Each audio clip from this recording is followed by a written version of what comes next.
de Isaías, no capítulo de número 56. Aleluia. 56 não, irmãos, perdão, 54. 55, melhor dizendo. Livro de Isaías, capítulo 55, a partir do versículo de número 6. Nós vamos ler até o penúltimo versículo desse capítulo. Esse capítulo é muito pequeno, daria até para ler ele todo, mas nós vamos iniciar aí a partir do versículo de número 6. Quem achou diz amém. Amém. Glória a Deus. Só uma pessoa achou? Quem achou diz amém. Amém. Aleluia. Bem conhecido está escrito assim: buscai ao Senhor enquanto se pode achar, invocai-o enquanto está perto. Deixe o ímpio o seu caminho e o homem maligno os seus pensamentos, e se converta ao Senhor, que se compadecerá dele. Torne para o nosso Deus, porque grandioso é em perdoar. Porque os meus pensamentos não são os vossos pensamentos, nem os vossos caminhos os meus caminhos, diz o Senhor. Porque assim como o céu são mais altos do que a terra, assim são os meus caminhos mais altos do que os vossos caminhos, e os meus pensamentos mais altos do que os vossos pensamentos. Porque assim como descem a chuva e a neve do céu, e para lá não tornam, mas regam a terra, e a fazem produzir e brotar, e dá semente ao semeador, e pão ao que come, assim será a palavra que sair da minha boca. Ela não voltará para mim vazia, antes fará o que me apraz, e prosperará naquilo para que a enviei. Porque com alegria saireis, e em paz sereis guiados. Os montes e os outeiros exclamarão de prazer perante a vossa face, e todas as árvores do campo baterão palmas. Amém? Podem sentar. Louvado seja o nome do Senhor. Nós vamos procurar ser breve na ministração dessa palavra. Como havíamos dito, é uma palavra bem conhecida de todos os irmãos. Esse capítulo inteiro, ele é um capítulo bom de nós buscarmos, de nós lermos, de nós procurarmos entender, porque o profeta, ele escreve falando conosco as revelações de Deus, usando metáforas, usando comparações, desde o primeiro versículo do capítulo 55, quando ele vem nos dizendo: a vós todos os que tendes sede, vinde às águas, e vós que não tendes dinheiro, vinde comprai e comei. Sim, vinde comprai sem dinheiro e sem preço vinho e leite. Todo esse capítulo, irmãos, ele realmente é direcionado a uma vida espiritual para o povo de Deus. Aqui o profeta, ele está dirigindo logicamente esse capítulo ao povo de Israel, a um povo que estava distanciado da presença de Deus, a um povo que estava longe da presença de Deus. O problema de nós nos distanciar do nosso Senhor é que no início, quando nós estamos nos afastando, o Espírito Santo, ele vai procurando nos fazer entender que estamos nos afastando dele. Mas com o tempo, se nós continuarmos lutando para se afastar, chega um momento que o próprio Espírito Santo, não é que ele desiste de nós, mas o fato de nós nos afastarmos dele, nós cortamos a comunhão, nós cortamos o canal, o qual é ligado entre nós e Deus através do Espírito Santo. Então nós devemos ter um cuidado, irmãos, gigantesco com a nossa vida espiritual. Nós devemos buscar a Deus, sim, perguntar a Deus se o que nós estamos fazendo está lhe agradando. Quando nós percebermos que a palavra de Deus, ela está deixando de nos exortar, ela está deixando de falar conosco, ela está deixando de nos tocar é também um sinal para que possamos nos preocupar e rever as nossas atitudes, e rever as nossas, a nossa forma de viver, o que nós estamos fazendo. O apóstolo Paulo, quando ele escreve, diz: quando eu penso que sou forte, é porque eu sou fraco, e quando eu penso que estou fraco, é porque eu estou forte. Ele entende que a força da carne, a força do braço, a força do seu intelecto, do seu entendimento, o enfraquecia espiritualmente falando. Mas quando ele mortificava o seu corpo, os seus membros, e ele mesmo escreve sobre isso, ele entendia que o seu corpo, quando estava fraco, espiritualmente ele estava forte. E a própria palavra de Deus vem nos dizendo: porque Ele, Deus, se aperfeiçoa nas nossas fraquezas. Por isso Paulo escreve e diz: é quando eu penso que estou fraco, é que eu descobri que eu estou forte. Porque quando achamos que estamos fortes, logo então no nosso subconsciente, ele começa a entender que nós não precisamos orar, que nós não precisamos mais buscar a palavra, que nós não precisamos mais vir à igreja, que nós não precisamos mais louvar. E aí a gente começa a deixar de canto o que é essencial, começamos a deixar de canto aquilo que deveríamos nos preocupar. E o que é maravilhoso, amados, é que mesmo quando nós estamos agindo assim, Deus, Ele não desiste de nós. Deus, Ele não esquece de você.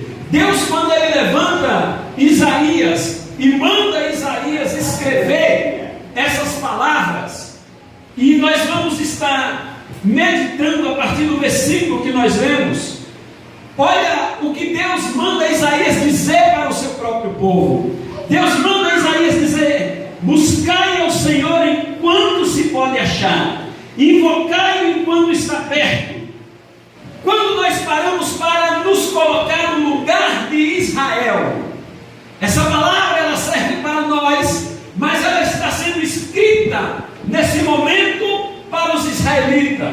E quando nós nos colocamos no lugar daquele povo chamado de Israel, nós começamos a entender que Israel, eles eram uma nação aonde no seu entendimento a palavra de Deus, ou ser filhos de Deus, cabia apenas a eles. E de fato, quando o Senhor fez uma aliança com Abraão, Deus ele faz uma promessa à descendência de Abraão. Embora o Senhor havia dito que todas as famílias da terra seriam benditas no crente Abraão, mas Deus também ele faz uma aliança com Abraão, uma promessa onde Deus diz que a descendência de Abraão seria uma bênção e Deus seria como pai daquela nação. Israel ele pega essa palavra para si, e mesmo aqueles que não andavam de conformidade com a palavra de Deus, ele tinha no seu entendimento que eles eram filhos de Deus e pronto, e acabou. E chega um momento que eles, com esse entendimento, eles deixam de buscar a presença de Deus. Eles deixam, irmãos, de clamar a presença de Deus. Eles entendem que eles já são de Deus e que eles não precisam. E quando o Senhor manda a palavra, é uma palavra primeira que conforta, porque ela diz: buscai ao Senhor. Mas o versículo que complementa esse buscar ao Senhor é um versículo que vem para fazer com que aqueles que estão dormindo se acordem, fazer com que aqueles que estão dormindo se despertem. Porque esse buscar ao Senhor tem limite, ou tem um tempo que se acabará. Porque quando ele diz buscar ao Senhor, a frase seguinte é: enquanto se pode achar. O Senhor está dizendo: vai chegar o tempo que não vai adiantar mais a buscar a Deus. Vai chegar um tempo, Israel, que não adianta mais vocês quererem me buscar, buscar. Então Isaías avisa o povo para se despertar, avisa o povo que eles devem me buscar enquanto se pode achar. Invoca-me enquanto estou perto. O Senhor está dizendo: chegará o tempo, povo meu, que eu não estarei mais perto. Hoje eu estou perto. Se você buscar, você pode me achar. Se você invocar, você vai me encontrar, porque eu estou perto de vocês. Mas vai chegar um tempo que eu não estarei mais perto e que nem tampouco vocês me encontrarão. Louvado seja o nome do Senhor. E começa aqui Deus, amados, exortar o seu povo. Começa agora Deus a trazer uma palavra que aos nossos olhos podemos pensar é uma palavra dura, mas é a palavra de Deus. É uma palavra onde Ele chama o povo a uma responsabilidade. Deus nos chama a uma responsabilidade. E quando nós viemos para essa responsabilidade, nós devemos renunciar àquilo que está nos impedindo. O versículo seguinte, o Senhor nos diz: deixe o ímpio o seu caminho, e o homem maligno os seus pensamentos, e se converta ao Senhor, que se compadecerá dele. Torne para o vosso Deus, porque grandioso é em perdoar. O Senhor está dizendo àquele povo, e o Senhor está chamando aquele povo de povo ímpio. O Senhor está chamando aquele povo. O Senhor está dizendo: deixe o homem ímpio o seu caminho, deixe o homem maligno os seus pensamentos. O Senhor, Ele começa aí naqueles que de fato eram israelitas, mas tinham esquecido as suas raízes, não estava mais buscando a Deus, não estava mais invocando a Deus. E como andavam os seus pensamentos, e em que caminho eles estavam trilhando. O Senhor está dizendo: o homem ímpio, deixe o seu caminho. Deus está dizendo: deixe o seu caminho de impiedade, deixe o seu caminho da maldade. O Senhor está dizendo: o homem maligno, abandonem os seus pensamentos, aqueles pensamentos do mal, aqueles pensamentos malignos. Quando nós falamos de malignidade, a gente pensa que o termo maligno é implicado apenas ao diabo, a Satanás e aos seus anjos.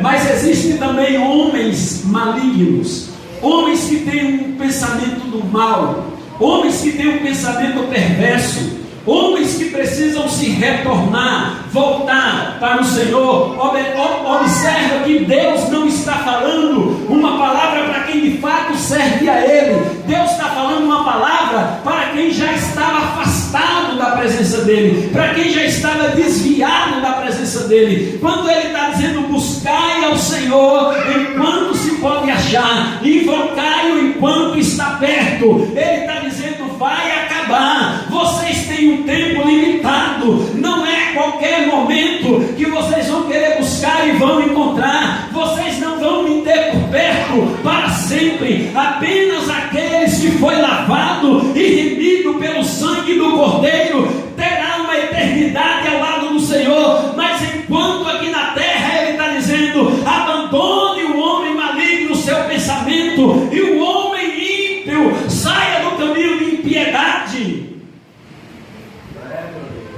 O versículo que complementa, ele nos faz entender com maior clareza que essas pessoas estavam distantes da presença do Senhor. Essas pessoas estavam afastadas da presença do Senhor. E o Senhor nos diz: e se converta ao Senhor, que se compadecerá dele. Torne para o nosso Deus, porque grandioso é em perdoar. A palavra vem dizendo para aqueles homens que eles deveriam se converter. A palavra se converter, irmãos, é sair do mundo de pecado para vir para Cristo, é deixar a malignidade mensagem é deixar os maus caminhos, é deixar os maus pensamentos. Deus ainda queria resgatar aquele povo que estava nessa qualidade, aquele povo que estava agindo dessa forma. Provavelmente agiam e já estavam tomados do pecado, que nem sequer davam conta disso. Mas Deus sempre levanta um profeta para falar da sua palavra. Deus sempre levanta alguém para transmitir a sua mensagem. E a palavra do Senhor, ela vem nos dizendo mais abaixo: porque os meus pensamentos não são os vossos pensamentos, nem os vossos caminhos os meus caminhos, diz o Senhor. Por que o Senhor entra com esse versículo? Ele manda aqueles homens abandonar os seus caminhos maus. Ele manda aqueles homens abandonar os seus pensamentos. E agora o Deus de Israel, é como se ele colocasse de pé e ele dissesse: porque os meus pensamentos, agora Deus está falando de si. Deus está falando dele mesmo. Ele está dizendo: porque os meus pensamentos não são os vossos pensamentos, nem os vossos caminhos os meus caminhos, diz o Senhor. Se o pensamento do homem é um pensamento do mal, o pensamento de Deus é um pensamento do bem. Se o pensamento do homem é um pensamento de trevas, o pensamento de Deus é um pensamento de luz. O pensamento do homem está baseado nos seus conhecimentos, na sua raiva, no seu ódio, no seu rancor, na sua vingança, naquilo que cerca, falando de uma forma terrena. E os pensamentos de Deus estão muito além, muito acima. E o pensamento de Deus aqui era de resgatar o homem, não de uma prisão terrena, mas de uma prisão espiritual que estava dentro do próprio ser, dentro do próprio homem. Observa que até aqui nesse momento não é o diabo que está afastando esses homens da presença de Deus, não é o diabo que está fazendo eles terem um pensamento do mal. Deus está dirigindo a palavra diretamente ao ser humano, sem colocar culpa no diabo, sem transferir culpa para outro. Deus está dizendo para o homem: saia do seu caminho mau, abandone os seus pensamentos e busque a minha presença enquanto você pode achar. É tempo de buscarmos essa presença do Senhor. Versículo seguinte, ele vem nos dizendo: porque assim como os céus são mais altos do que a terra, assim são os meus caminhos mais altos do que os vossos caminhos, e os meus pensamentos mais altos do que os vossos pensamentos. Porque assim como descem a chuva e a neve no céu, e para lá não tornam, mas regam a terra e a fazem produzir e brotar, e dar semente ao semeador e pão ao que come, assim será a palavra que sair da minha boca. Ela não voltará para mim vazia, antes fará o que me apraz e prosperará naquilo para que a enviei. Irmãos, quando Deus faz essa comparação, é para nós não termos sombra de dúvida. Hoje nós estamos em um tempo que você quer 1 quilo de feijão, você vai no supermercado e compra. Nós estamos em um tempo que, se você quer uma melancia, você vai lá no sacolão e compra. Esse período aqui era um período diferente. Você queria pegar feijão, a pessoa ia na roça, buscar, pegar as vagens, chegar em casa, debulhar para poder ela ter o feijão em casa. Você queria pegar uma melancia, era muito comum a gente levantar de manhã na roça, a gente está lá tomando a hora de tomar o café, chegar a hora do almoço, alguém levantar e dizer: olha, eu vou lá na roça pegar uma melancia. E a pessoa ia lá e voltava com 2 melancias às vezes. Era comum. Então, era muito fácil o entendimento daquelas pessoas. Quando Deus faz uma comparação da função da chuva aqui na terra, porque todo lavrador, toda pessoa que trabalha com plantio, ela sabe o tempo que ela tem que limpar a terra, ela sabe o tempo que ela tem que adubar a terra, ela sabe o tempo que ela tem que lançar a semente, porque ela entende que dali a tantos dias haverá chuva do céu. E quando a chuva vem e molha aquela terra, aquela pessoa ela sabe até quanto tempo leva para que os primeiros pés de feijão, pé de milho, para que as primeiras plantações, ela consegue romper a terra, ela consegue brotar, e quando ele vai lá no campo é uma coisa linda, é uma coisa maravilhosa, porque você chega de longe, olha na roça e vê todas aquelas plantinhas começando a brotar, começando a nascer, o pezinho de milho ali pequenininho, o pé de melancia pequenininho, o pé de feijão pequenininho. Sabe o que é que a pessoa que plantou está vendo ali? Um grande resultado no seu trabalho. E olha que ainda não é tempo da colheita, não é tempo do fruto, e tudo aquilo acontece por quê? Porque choveu ali naquele lugar. Se ele planta e não chove, de nada adianta. Deus ele escreve dizendo: a chuva e a neve que vem dos céus à terra, ela vem porque Deus manda com um propósito, e o propósito é dar semente ao semeador e pão ao que comer. Sem chuva não adianta plantar, sem chuva não adianta lançar a semente. Quando o Senhor está falando sobre isso, Ele está dizendo que a chuva é como a palavra dEle. Ele está dizendo, assim como a chuva, ela vem dos céus à terra e não torna para lá vazia, mas antes ela vem cumprir o seu propósito. E qual é o propósito? Alimentar a semente que foi lançada no chão, para que aquela semente vire uma árvore, e depois aquela árvore dê os seus frutos, e aqueles frutos que são dados servem para o ser humano comer. Nenhuma árvore se beneficia do seu próprio fruto. Não é a nuvem que se beneficia da chuva. Quem se beneficia da chuva é o ser humano que plantou. A água vem do céu, mas o benefício é todo humano, não é divino. Porque a chuva é uma bênção para o homem, não para a nuvem.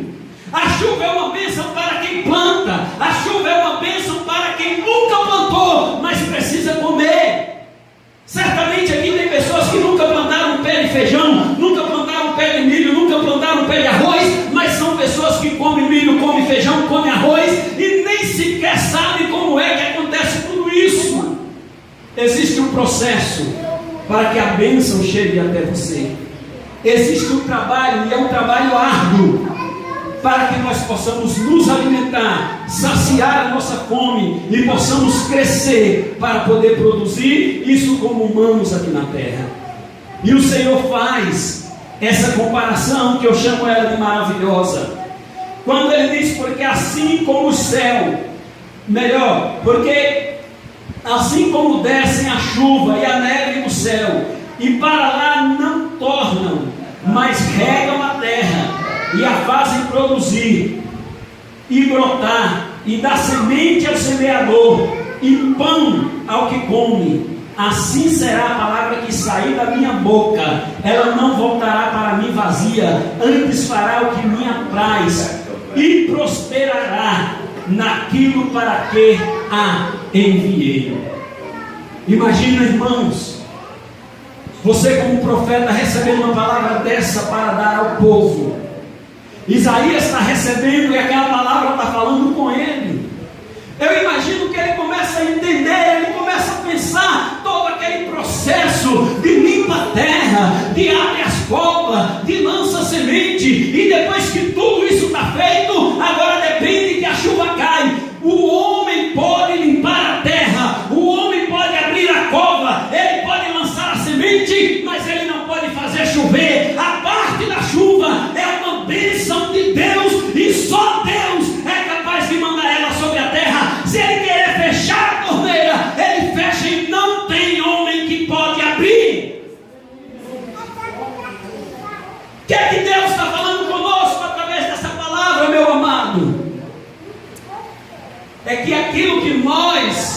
podemos fazer, nós não devemos esperar que Ele faça.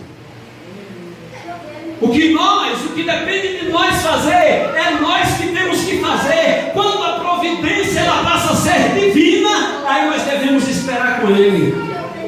Como diz o salmista: esperei com paciência no Senhor, e Ele me ouviu. Quando Deus ele faz essa comparação para Isaías, Ele diz assim: Isaías, é minha palavra.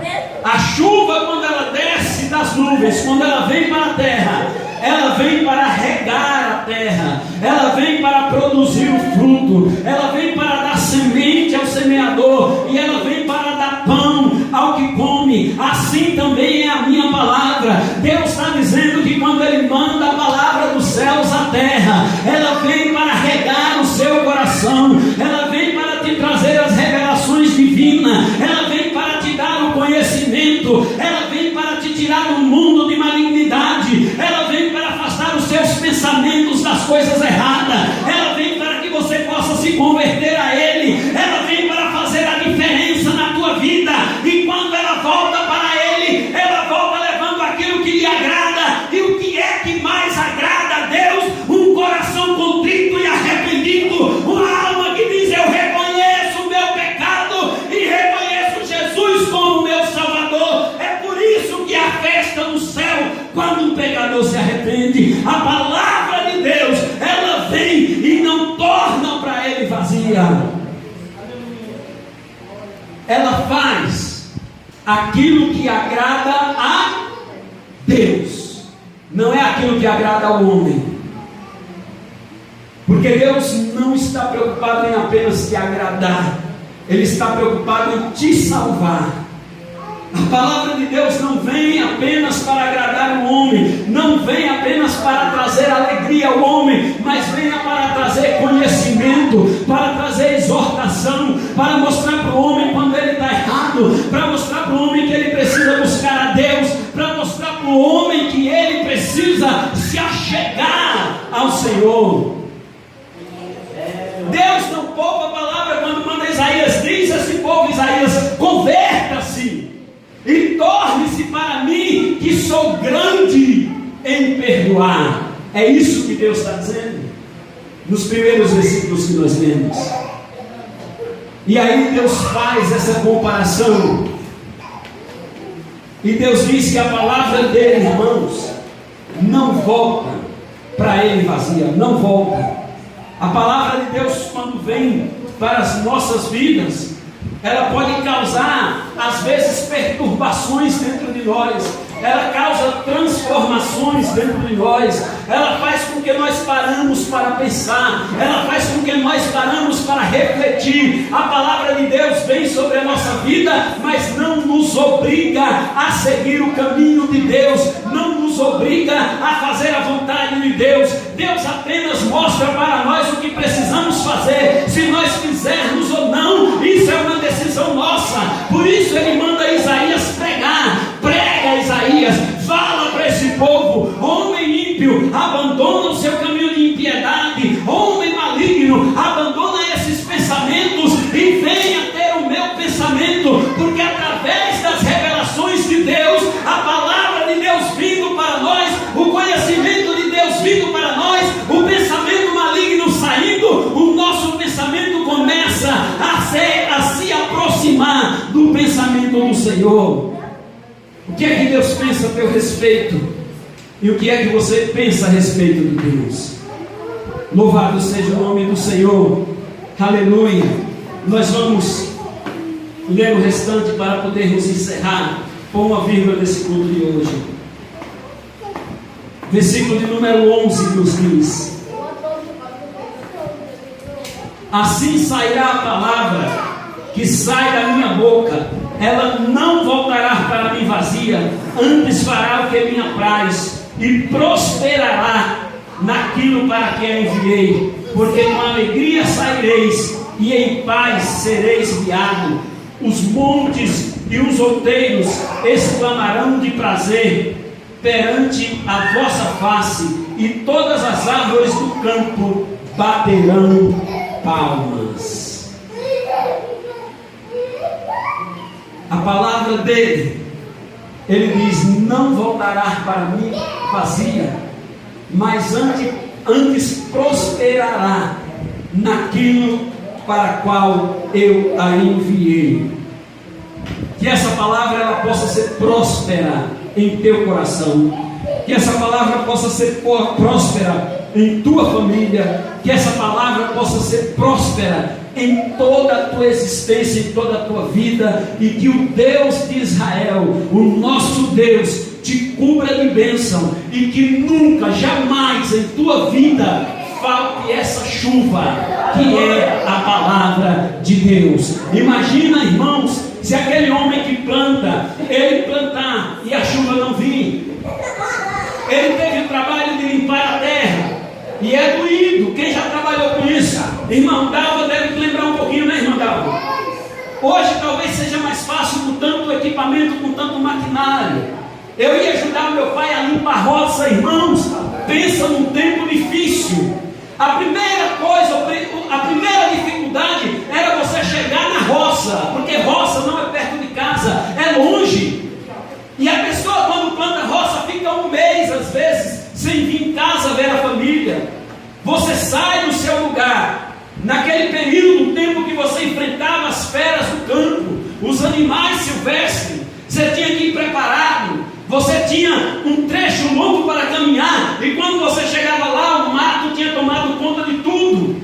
Você pegava ali a sua enxada, a sua foice, sua estrovenga, machado, começava a limpar aquele terreno, e depois que você estava com aquele terreno todo limpo, você tinha que esperar o mato secar. Você juntava aquele mato, fazia uma coivara, era o nome que a gente dava para aquilo, e quando você fazia aquela coivara, você colocava fogo.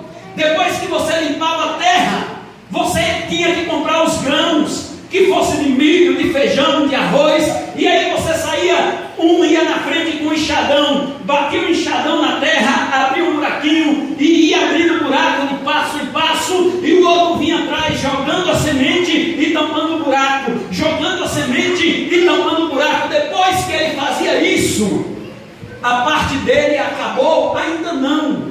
Por que ainda não? Agora ele tinha que esperar a chuva. E se ela não vem? E se o ano for um ano de seca e a chuva não vir? Todo o trabalho dele foi em vão. Todo o trabalho, tudo que ele fez, distância da família, trabalhar, plantar, tudo foi em vão. Mas quando a chuva vinha e ela que molhava, irmãos, você pensa que nascia só o que ele plantou? Não. Nascia o que ele plantou e nascia mais mato ao lado. Depois que a plantação já estava um pouco grande, ele vai de novo para a roça. Só que dessa vez ele não vai mais para capinar tudo que tinha pela frente, porque agora está as plantas que produzem fruto. Agora ele ia para a roça com a enxada. Para quê, pastor? A gente falava que ia limpar a plantação. E o que era limpar a plantação? Capinar o mato e deixar as plantas que davam fruto. Então lá vai nós, com todo cuidado, porque se você bate a enxada e ela pega no pé de milho, ela arranca o pé de milho. Ele tinha que usar a ferramenta com destreza, ele tinha que usar a ferramenta com equilíbrio, ele tinha apenas que arrancar o mato para ele não matar aquilo que ele próprio plantou. E aí depois ele ia arrancando o mato, ou seja, ele limpava a plantação para que ela pudesse produzir fruto. Não é isso que Deus faz conosco? Ele planta dentro da gente a semente que é a palavra dele. E ela, quando começa a crescer, as aves do campo vêm tentar comer, que representa o diabo. E o Senhor vai lá e limpa essas aves, arranca essas aves do campo do nosso caminho.